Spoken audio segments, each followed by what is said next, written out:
was back in the year 2000 at the 8th CSD, Commission on Sustainable Development, when then young Mayor Enrique Peñalosa from Bogota, Colombia, led a bike ride here at the UN, and I think like 5 people showed up. And we just rode bikes, just in the UN grounds. We didn't ride on the streets because we didn't have things called protected bike lanes yet.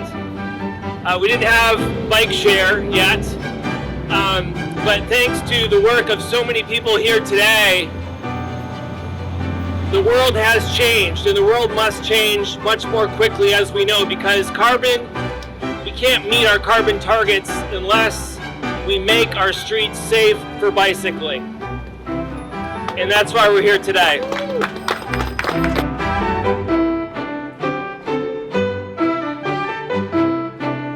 This is a unique window of opportunity for change. You are the change agent and the change maker.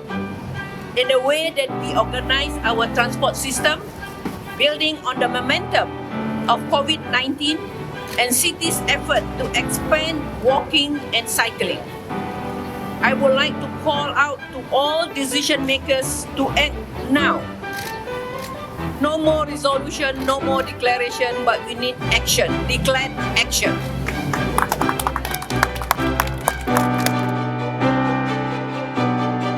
We're so fortunate that cycling has seen a boom during the pandemic, and we really need to seize this momentum and make sure that this is a trend that continues into the future. Cycling is one of the most cost-effective, equitable urban transportation modes. It is a complete climate solution that has proven to be resilient time and time again throughout decades. Cities that invest in safe cycling infrastructure create a fabric for more livable, resilient communities. Yet cycling is often an afterthought. Cycle lanes are often added as strips along car-oriented streets while cars are given more space, yet cause congestion, pollution, noise, injuries, and death. We must change this equation and give cycling the attention and investment it deserves.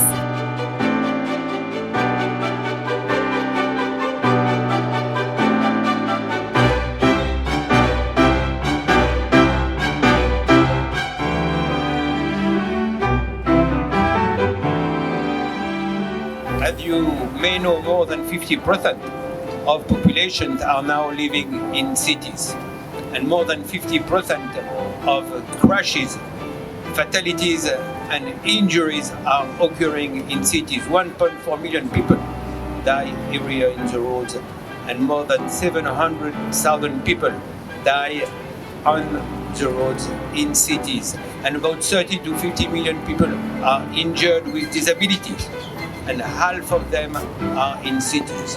So we need to face this challenge.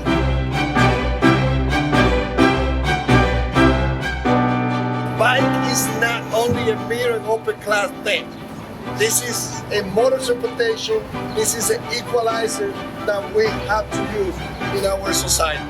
The street doesn't belong to those who won't build it. The street is a public use.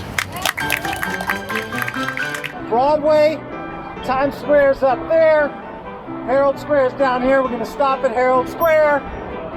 A lot of the things that you're gonna see here are about open streets.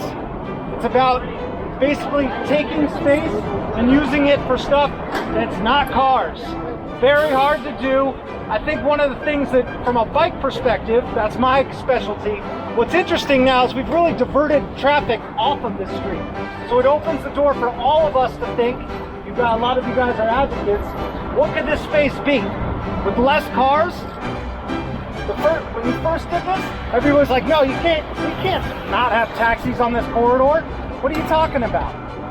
But for those of us who are New Yorkers, it's a separate story. Nobody was ever driving down Broadway anyway in Texas.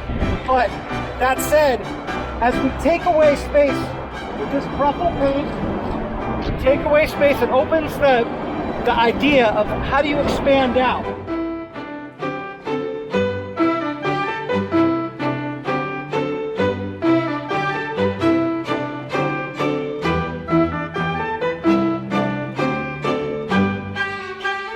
it's game changing. It truly is. We just need much more space to be allocated to these types of modes of transportation, all kinds of micromobility. Paddle power to me is that's my mode.